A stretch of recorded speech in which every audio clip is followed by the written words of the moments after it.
Карл Маркс. Цаадах юм бол янз бүрээр л ярьдаг л та.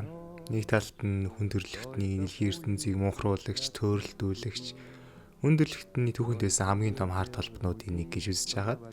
Нөгөө талд харин ч маш чухал философиг практик руу нэвтрүүлсэн хамгийн үн цэнтэй их сэтгэгчдийн нэг юм аа. Бас капитализм бөгөөд тэрнээс өмнөх үеийн олон нийгмүүдийн өмдийн шуталж үнэн царайг нэгтжилсэн маш ачтай философч юм аач гэж өмөрдөг талууд байдаг.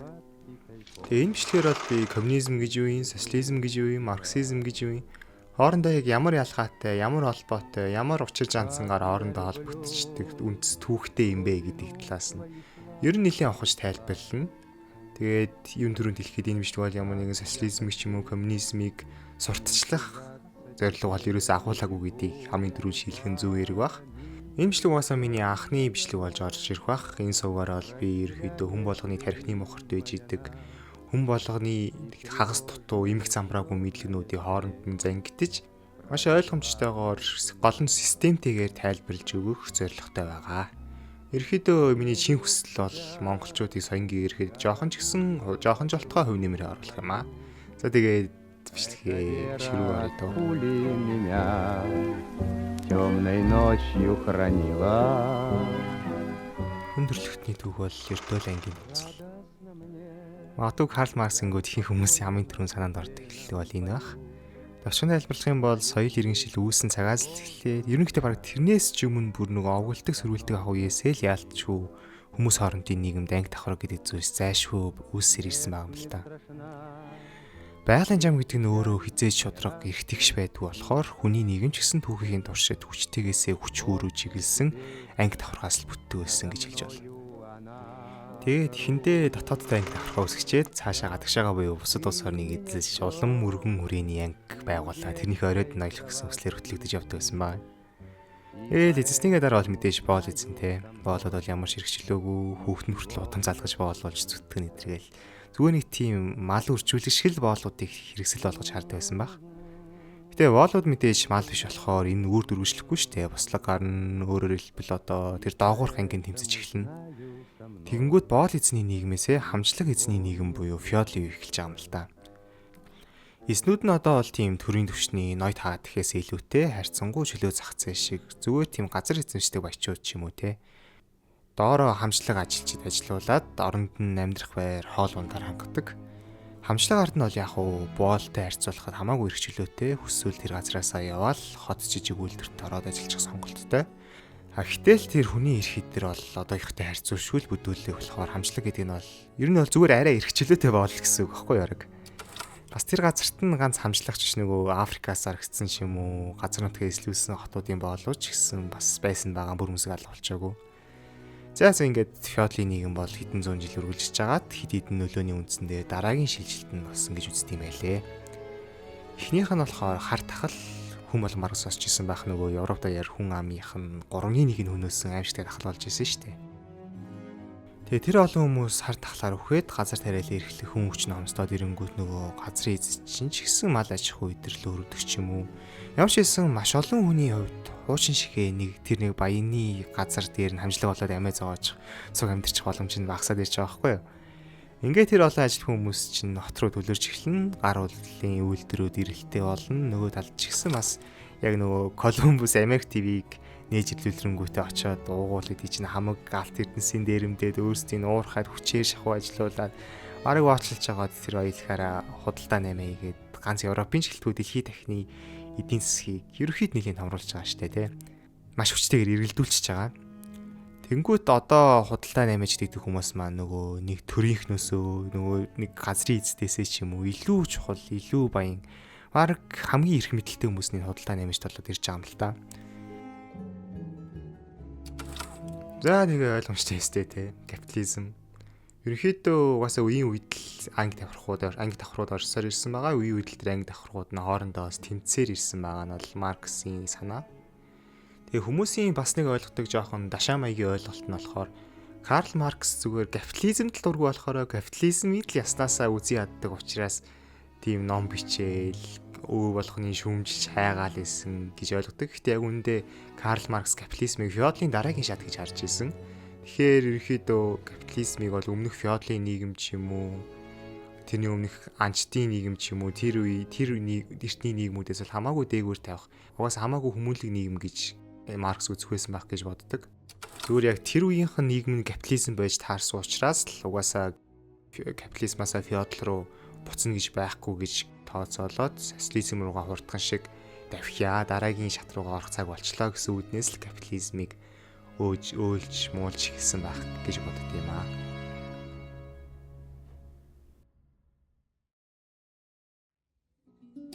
За, окей, юу ч гэсэн капитализм яаж үүссэн, ангийн тэмцэл гэдгээр Маркс яг юу хэлээд байсныг гадарчлаа шүү дээ одоо. Тэгвэл ангийн тэмцлийг тайлбарлаж байгаа марксизмын хамгийн гол үндэс философи нь түүхэн материализм баггүй юу? Түүхэн материализмыг яг голд нь ортол ойлгохын тулд бүр үндэс угаас нь эхлээд жоохон философи ярих болохгүй. Угаасаа Маркс яг үндсэн мэргэжил нь бол философч байхгүй юу? Философоор докторийн зэрэг хамгаалчаад их сургуульд профессор болгож байгаа бодит сэтгүүл хөтсөн шүү дээ. Тэгэхээр марксизмыг бүрэн дүр ойлгохын тулд энийг яг айгүй гоё анхааралтай сонсоорой guys.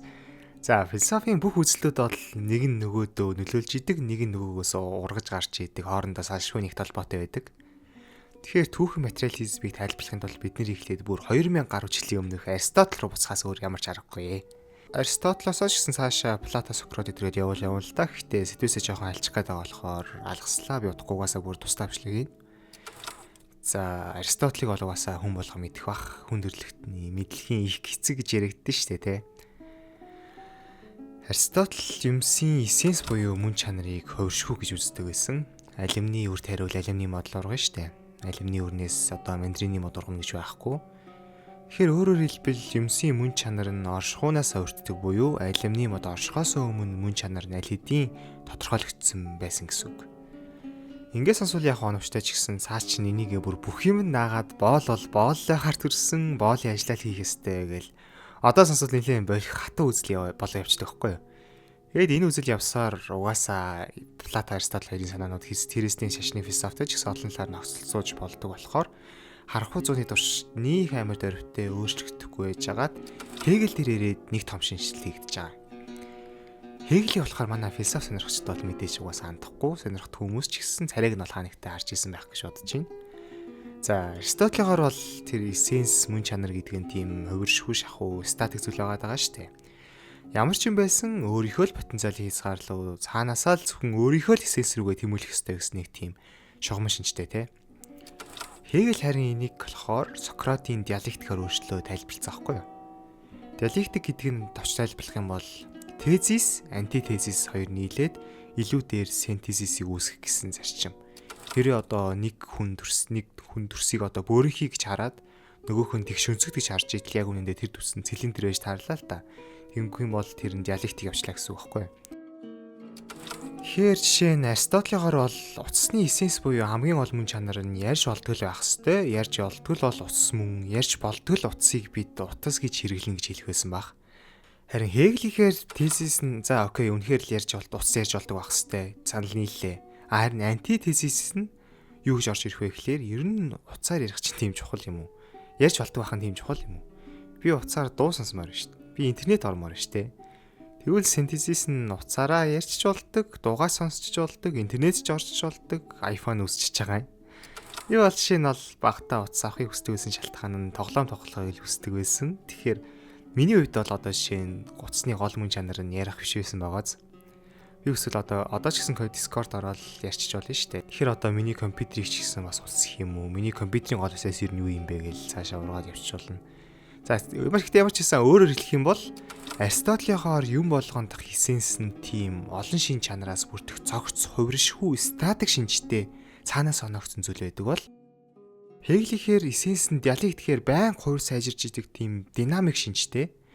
Тэгэд бас тэр эссенс болгон хүн төрлөختний сэтгэлгээний хэв шинжийг буюу сүнслэг шин чанарыг илэрхийлдэг гэж ярьдаг байхгүй юу? Сүнслэг гэдэг нь ихтэй тийм янз бүрийн далд хүч идея буюу бидний ухамсарыг хилээд байгаа гэж би ойлгодог. Бидний бүгднгийнх нь ухамсараас үүссэн тезис, антитезис хоёр мөргөлдөөд дундаас нь бий болсон синтезисээр буюу ертөнцийн сүнслэг диалектикийн хүчний нөлөөгөөр хүн төрлөختний түүхөөрөө байнга сайжирч төгс рүү тэмүүлж явдаг гэсэн санаа. Тийм яг уу би жоохон детейлийн алдаа гаргасан байж магадгүй. Угаасаа Хегелийн философиг академикууд нь ч гэсэн бүрэн ойлгохгүй маш хүнд философи гэж үздэг байхгүй юу? Ямар ч байсан гол санаа нь бол тэр диалектикийн хүчээр түүхийг урагшлуулж сайжруулж явж байгаа анхдагч хүчин зүйл нь идея буюу бидний ухамсар. Бидний ухамсар бидний оюун бодол үеийн үед илүү ономжтой, илүү ёс зүйтэй, илүү ухаалаг болсны ачаар л түүх ерөөхдөө хүн төрлөختөн сайжирч явж байгаа гэсэн санаа. За одоо харин хэргийн эзэн Хингэргийн тэхвэр Маркс маань болохоор ер нь бол өөрөө Хегелийн философиг нэлээд судалтай байсан. Түүн дээр ч гэсэн үндэслэж өөрийнхөө түүхэн материализмыг боловсруулсан байхгүй юу? Маркс яг гэхдээ ер нь төстэй. Гэхдээ ганц ялгаа нь тэр диалектик үүсгэж байгаа анхдагч хүчин зүйл нь санаа биш, хүрээлэн буй орчин буюу материал гэж үзэж байгаа. Өөрөөр хэлбэл феодалын нийгэм яагаад норсон бэ гэвэл Хегелийн хаар бол хүмүүсийн үзэл бодол диалектикийн аргаар хувьсаж сайжраад эрхчлөөг эрхэмлэлтэй болсон гэж хэлэх баг. Харин Марксийн хаар бол хүмүүсийн санаа итгэл үнэмшлээс нь урьдтаад анхдагч шалтгаан нь хүрээлэн буй орчны нөлөө буюу өнөөх ангийн тэмцлийг гэж үзнэ. Дахиад өөрөөр хэлбэл Хегелийн хувьд тэр санаанууд диалектикч явсаар эцсийн эцэстээ дахиж диалектикийг шаардлагагүй тийм туйлын үнэнд хүрч очно гэж байгаа бол Марксийн хаар тэр хүрээлэн буй орчнууд нь санаанууд биш хүрээлэн буй орчнууд нь хүний нөлөөгөөр өөрчлөгцөөр байгаад эцэстээ хүрээлэн буй орчингүй гэдэг нь болохоор юу ч байхгүй зэлүүд тэр газар гэсэн үг шүү. Өмч хөрөнгөө нийгэм хэлээд байгаа юм. Хүрээлэн буй орчингүй буюу өмч хөрөнгөө харин өмч хөрөнгөө нийгмээс бол ангигүй нийгэм үүснэ шүү дээ.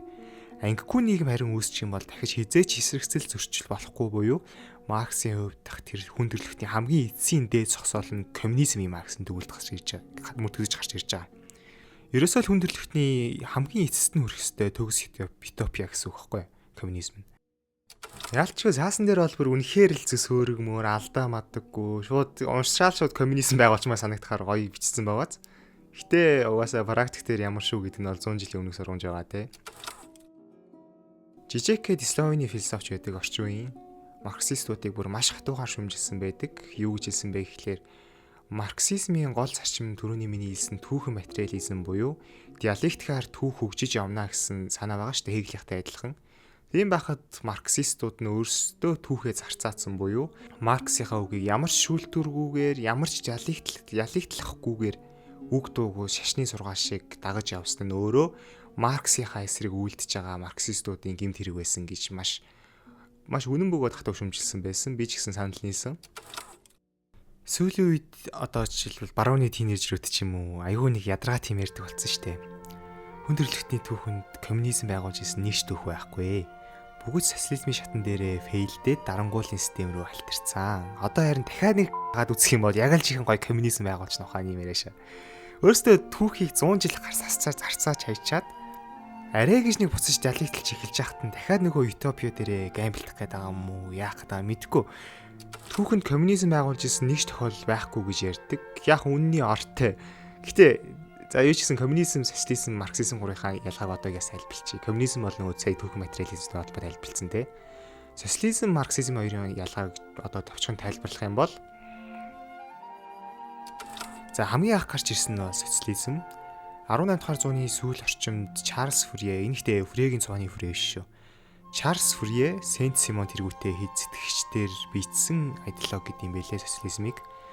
Яг нөгөө аж үйлдвэрийн нэгдүгээр үсгэл болоод Марксийн хэлдгээр хөрөнгөтнүүд ажилчдыг мүлжиж болж явах үеэр нь үүссэн санаа байгаа. Гол утга нь юу вэ гэхээр хэдүүлээ нийтээрээ сайхан амьдрья. Нийтээрээ эрхтгш байя. Олсон ашиг, нөөц, газар нутгийг одоо бүгдийг хувааж тэнцүү авчия гэсэн. Нэрхэд энэ улс төрийн идеологи нь цаашаа өргөжөөд бүр эдийн засгийн систем болсон байгаа юм л та. Тэгээд мэдээч бүгдийг эрхтгш байлгаж бүгдэнд нь тэнцүү хувааж өгөх нэг тийм объект байхгүй болохгүй шүү дээ. Тэгэхээр тэр үүргийг нь бол биелүүлж чадах ганц зүйл нь төр гэсэн үг. Ийм болохоор угаасаа хүссэн үсээгүй юм төвлөрсөн зохицуулттай эдийн засагт төрийн оролцоо гэдэг маш чухал болоод ирдэг. Бидний хэлэхээр одоо нөгөө социализмын зүүнний систем гэсэн үг шүү дээ, тэ. Харин үүний чанга эсрэг буюу угаасаа байгалийн зам өөрөө эрхтгш байдгуумаа. Тэр хүчилсэн эрхтгш байдлыг дагаас ч илүү хамгийн чухал зүйл бол эрхчлөө юм а гэсэн идеологи нь болохоор либерализм те. Тэгээд энэ эрхчлөө гэсэн суурь идеологи дээрээ бэхжиж үүсэж байгаа эдийн засгийн онлон капитализм, улс төрийн онлон арчлал буюу демократ болчихж байгаа. За окей, одоо буцаад социализм хөгөө явъя. За социализмын идеологи үүссэн байх үед марксизмын онол гарч ирсэн. Марксизмын онол дээр мэдээж түр өмнө хэлсэн шиг ангийн тэмцэл буюу түүхэн материализм дээр суурь тавьдаг. Социализмын эрх тэгш байх гэсэн зарчмыг Маркс болохоор шууд ангийн тэмцлээрээ өөрчлөөд социализм гэдэг бол ерөөсөө капитализмын дараах шат юм аа. Нөгөө эхний хэсэгт хэлсэн шиг эртний үед бол боолоод бослог гаргаснаар хамжлаг эзний феодалын ерөө шилжсэн шүү дээ. Харин хамжлагууд бас эсэргүүцээд ажилчин анги болон хөрөнгөтний капитализм эхэлсэн. Харин одоо ажилчин анги маань болохоор яг ангийн тэмцлийн хуулийнхаа дагуу дахиж эсэргүүцээд энэ удаа харин хөрөнгөтнүүдийг бүр тас цохиж хаяад, дуусгаж хаяад өөрсдөө тэрийг удирдах буюу ажилчин ангийнхны засаглал эхэлнэ. Харин тэр ажилчин ангийнхан эрх мэдлээ алдсан хөрөнгөтнүүдийг байнга тас нухчин дараал авах юм бол хизээ нэгэн цагт энэ хөрөнгөтөн гэдэг маань анги маань үгүй болоод дахиж хизээч анги тэмцэлэх шаардлагагүй буюу төгс ангигүй нийгэм коммунизм байгуулагдах юм а гэж өөрчилсөн байгаа. Тэгэхээр нэг анзаарсан бол коммунизм байгуулна гэхээр ангийг дахиж тэмцүүлэхгүй тулд нэг ангийг нь байхгүй болох ёстой буюу хөрөнгөтний ангийг бүр цэвэр дарангууллын аргаар дарах ёстой болчихж байгаа байхгүй юу? Үүнээс л нөгөө тэгшэрхтэй гоё лооз маань хувирсаар ялангуяа Ленин тэргүүтэй нөхдүүдээр оронгууд яалтчгүй дарангуул руу шилжиж байгаа юм л та. Тэгэхээр өөрөөр хэлбэл социализм гэдэг нь бол эрх тэгш байдал гэсэн хамгийн том агуулга багтааж байгаа суурь онол систем. Харин социализм дээр тулгуурлаад тэрхүү эрх тэгш байдлыг хэрхэн олж авах ёстой вэ? Яагаад ер нь эрх тэгш байх ёстой вэ гэдгийг тайлбарлаж байгаа онол нь марксизм. Тэгэхээр бүх марксистууд бол социалист үзэлтэй, харин бүх социалистууд марксист үзэлтэй биш гэсэн үг. За харин марксизмын онол дотроос тэр түүхэн материализм ангигүй тэмцэл эдрээсээ мөрдөгдөд гарч ирсэн дүгнэлт буюу эцсийн төгс нийгэм нь бол коммунизм шүү дээ, түрүүн тайлбарсан. Ерөнхийдөө дахиад нэг чухал юм тодруулаад хэлэхэд бидний сайн мэдэх одоо орчин үеийн либерализм, социализм, фашизм, нацизм эдгээр бол бүгдээрээ хуманизмаас эхэлж бийтсэн онолууд баггүй юу? Хуманизм нь юу вэ гэхээр сэрэг мандалтын үеийн хамгийн том идеологи. Өмнө нь бол ихэнх философчид анимализм буюу хүмүүс амьтаас нэг ялгар шинжгүй байнга дарж барьж явах ёстой, хонь юм ашигл маллаад явж явах ёстой учраас одоо тэр үг дүүгүү бурхны ч юм уу эсвэл бурхны тэмүүлсэн дээр хаан лам ер нь л нийгмийн элитүүдэд захирагж явах ёстой гэсэн идеологийг сэрэг мандалтын үеэс эхлээд хүн төвд болгоод өмнө нь бол элитүүд олонхыг захирагдаг байсан бол одоо олонх нь элитүүд энэ дээр орчиж байгаа. Тэгэд үүнээс үүсэж байгаа нь хүн болгоны эрхчлөө буюу либерализмээс бидний сайн мэдих арчилтай. Нөгөө талд хүн болгон эрх тэгш байх ёстой буюу социализмаас марксизм. Харин гурав дахь тал нь болохоор нөгөө манай бас хамгийн дээд юм аа. Хэдүүлээ бүгдээр энэ дэлхийн ноён өргөлтөнд залрах ёстой үндэстэй юм аа гэж олонний чихэнд тэнцээ ургуулж байгаа болохоор нацизм, фашизм хоёр. Ингээд харангууд агуулгаараа эсрэг тэсэг онолууд мөртлөө бүгдээрээ нэг огтлцлоос ургаад гарсан байгаа. Бас 1895 оны нөгөө Густавогийн The Crowd гэдэг ном байдаг. Ном байдаг ч гэж би уншаагүй л дээ. Энэ номын агуулга болохоор олон индивидуалууд цөм нийлэхээрээ өөрийн гэсэн толгойгүй тийм ир арцнаал сэтгэл хөдлөл ихтэй crowd болдог буюу энэ үед нь урддах маш амархан байдаг. Тэгэхээр өөрөөр хэлбэл бид хүмүүсийг байлдан дагуулах, хувь хүмүүсийг байлдан дагуулах биш, crowd-ийг байлдан дагуулах тал дээр л анхаарах нь илүү зохистой юм аа буюу бидний сайн мэдэх нөгөө популизмын суурь болчихж байгаа байхгүй юу? Ер нь бол миний хэлсэн түрүүний 3 эсрэг тэсэг айдлаа гуруула популизм дээр тулгуурладаг нь харамсалтай. Жоохон халиа явчлаа. Одоо буцаад марксизм руу оронгууд нэр ихтэй марксизмын онолыг дэмждэг хэрнээ коммунизмыг үүсгэх хүмүүс бас байдаг.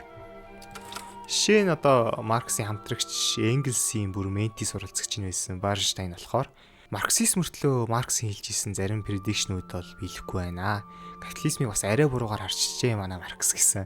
Бас коммунизм төрөн гэдэг нь бол ер нь яг одоо өнөөдрийн хүн төрөлхтний төрлөх шин чанараас бол хитрхи гажууд ангид учраас тэгж бослого эдэр гаргаж коммунизм байгуулах гэж яарад авт хэрэггүй байна. Баг багаар арчилсан замаар нөлөөлөё гэсэн яг нөгөө диалектика бариа явцсан үзэлтэй байсан байгаа. Жишээ нь Ленин тэргүүтнүүд бол бүр Марксийн гол философич биш, бараг бослог хүчирхийллийг л чухалчлаад байна гэж хүмжилж исэн юм байлээ. Тэгээд ерөөхдөө энэ Барнштайн гэж хүнийг бол өнөөгийн социал-демократ үзлийн эцэг гэж үздэг. Мартин нам бол жишээ нь одоо социал-демократ үзэлтэй гэж авдаг бах те. Гэтэ Монголын намууд болохоор яг нэг тийм үзэл баримтлаад авахгүй тогтсон нэг үзэл баримтлалгүй юм шиг санагдтiin хувийн дүгнээс үгээсээ дүгнэхэд. За тэр ч яг одоо нөгөө хуучны нөгөө ярьжсэн коммунизм байгуулж ирсэн нэг тохиолдол байхгүй. Яг жихнээсээ коммунизм байх юм бол аах гэдэг ухааны аргумент руугаа буцаад орох заяа. Яг үнэхээр Марксийн хүсэжсэн тэр цаасан тэрэг төгс коммунизм байгуулагдж байгааг нь бол нэг талаараа үнэн. Гэтэ тийм нийгэм байгуулах нь өөрөө үлгэр гэж бодож байна. Энд чинь угаасаа л хүний төрөлх шин чанараас илт хоол үүнийг жинхэнэ утгаар нь байгуулахын тулд хүнийг бараг хүн биштэй шал өөрийн төрлийн оршихуй болохоос өөр аргагүй болчихж байгаас. бас амьдрал гэдэг үгний утгыг ч алдуулахаар байхгүй юу? Амьдрал гэдэг чинь анханасаа л бий болохтой хүчтэй нөхчхүүгээ гэсэн дүрмээр л явсаар ирсэн шүү дээ.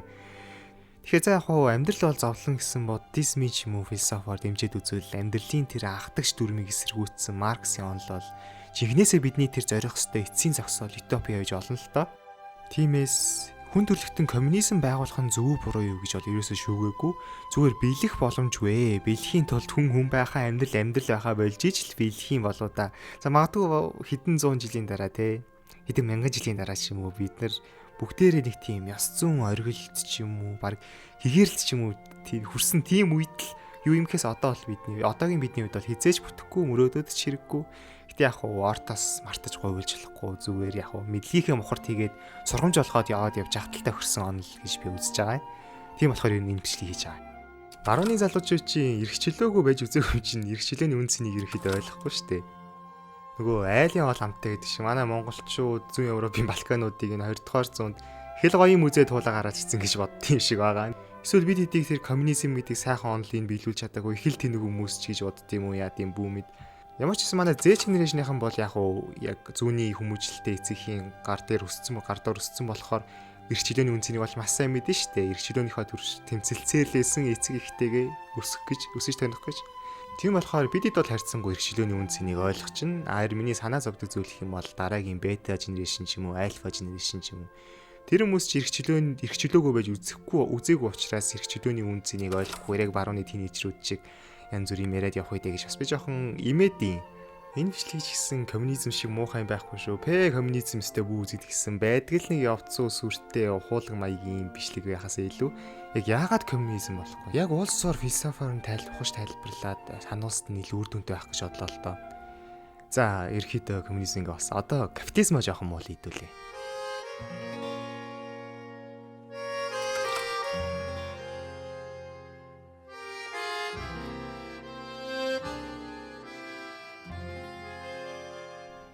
Мэдээж Черчиллийн хэлдгээр өдий хүртэлх бүх засаглалыг тооцвол капитализм арчил гэдэг бол хамгийн ядгийн муу систем те. Марксийн ачаар ихтэй тэр хуучны зэрлэг капитализм бол хамаагүй дээрцсэн хүнлэг болсон гэж судлаачид үздэм байлээ. Ерөөдөө диалектик яваад байгааз диалектик уг нь дахиад явсаар л ах хэвээр капитализм болом сайжрах хэвээр дахиад тэр түүхийг зарцааж болохгүй. Ийм болохоор одоо сайжруулахын тулд эхлээд капитализмын болтгүй муухай талуудыг дурчаа. За Маркс бол 3 бот нөгөө хүн зохиж алхахаар зузаан капитал гэдэг номон дээр бол капитализмаас харж болох болгоны ил заа шүмжилдэг л дээ. Тэр болгоны нэгтээ яриад ах юм бол энэ бичлэг угаасаа дуусахгүй бас зарим аргумент нь одоо бол нэг жоохон оцрогдохоор үндэслэн тийм хангалттай биш санагддаг. Тэгэхээр би яг хувийнхаа үзмжээр Маркс болон Марксийн дараах марксистуудын төвшүүлж ийсэн хамгийн хүчтэй аргументаар капитализмын алдааг тодорхойлох гэж оролдъё л та. За нэгт капитализм гэдэг систем нь хүний хүсэл шунал буюу байгалийн зам дээр тулгуурласан систем шүү дээ. Тэнгүүд гол асуудал нь тэр хүсэл шунал өөрөө хязгааргүй учраас энэ капитализмыг ч гэсэн хязгааргуулуу тэмүүлэн өсөхийг шаарддаг. Гэтэ даанч тех боломжгүй шүү дээ мэдээж. Дэлхийн баялаг нөөц гэдэг чинь өөрөө хязгаартай. Тэгэхээр юу болох вэ гэхээр капитализм өссөөр байгаа дэлхийд ирэх нийт баялагын хязгаар тусныхаа дараа бүгдийн шавхсныхаа дараа зохиомжтой баялаг үүсгэж хүчээр өсөхөөс өөр аргагүй болдог буюу капитал гэдэг зүйл нь илүүдлээр хоримтлагдахаас өөр аргагүй болдог гэж байгаа. Өөрөөр хэлбэл жишээ нь одоо дэлхийд ирэх нийт нөөц баялагаас буюу хэрэглээний бодит үн цэнээс хамаагүй илүү хэмжээний мөнгө капитал аль хэдийн үүссэн гэсэн үг. Тэгвэл ингээд яагаад заавал эдийн засаг өсөхөөс өөр аргагүй юм бэ? Яагаад энэ ямар нэгэн хязгаарт ерөөсөө баригдсан бэ гэвэл капитал нь өөр аим орчдөг гэсэн санаа гарч ирж байгаа. Юу гэсэн үг вэ гэхээр капитал нь өөрөө өөрийгөө өөрчүүлдэг. Амьд биетийг бас хамгийн гол шин чанар нь өөрчилж чадвар штэ. Хэсгийн багтлаар те. Үүнтэй адилаар капитал ч гэсэн өөрөө өөрийгөө өөрчүүлдэг учраас аим орчдөг гэсэн маш сонирхолтой зүйл те. Яг бүхий л нийгэмд баялагын тодорхой хэмжээнд үржиж явдаг нь адилхан л да. Гэхдээ одоо жишээ нь феодалын нийгэмд ч юм уу ямар нэгэн газрын эзэн тариад олсон мөнгөөрөө шинэ газар аваад улам амар олигарх болоод явах нь бол арай цөөхөн. За үнэхээр тэгсэн ч гэсэн тариа чи эцээц тооштой хизээ тэрэг болно те. Өөрөөр хэлбэл капиталыг бодвол бодит хэрэглээний үн цэнтэй. За хувийн худалдаа нэмэгт бол 10 хувцас дамлж зараад олсон ашгаараа 100 хувцас зарлаа гэхэд 100 хувцас зарсан ашгаараа 1000 хувцас зарч чадахгүй л байхгүй юу?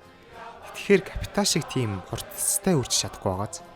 Капиталист нийгэм тэгвэл яаж ингэж хязгааргүйгээр үржих нөхцөл нь бүрдээд байна вэ гэхээр за мэдээж нэгт ажил дээр ёсгал те.